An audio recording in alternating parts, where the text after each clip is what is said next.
Navbatdagi mijozimiz Masla tirik mashina bo'ladi. Üzerinde durgan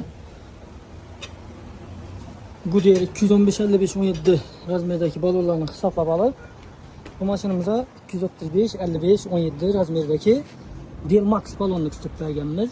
Balonni dizaynini ahamiyat etasizlar, i razmeriga e'tibor berasizlar. 235-55-17 razmerde diskani vidlarini yo'qotib tashlangandi. Bu balon asosan yumshoq balon hisoblanadi. Kilometr ozroq beradi, lekin komfort jihatlama komfortli balonlar klasına giradi. Yaxshi yillarni xizmat etsin biratimizni. Sizlar ham ishini original sifat diska balonlar kerak bo'lsa, bemalol balon bozoriga murojaat etishlaringiz mumkin. Undan tashqari pullaringiz yo'q bo'ladigan bo'lsa, bir dona pasport evazini 1 oydan 12 oyga nasiya xizmatimizdan foydalanish imkoniyatlaringiz bor. Eslatib o'tamiz, bizda trading xizmatlarimiz ham bor. O'zlaringizni balonlaringizni topshirib, o'rnuna yangi sifatli balon xarid etib ketish imkoniyatlaringiz bor. To'liqroq ma'lumot bo'yicha pastdagi nomerlarga bog'lanishlaringiz mumkin.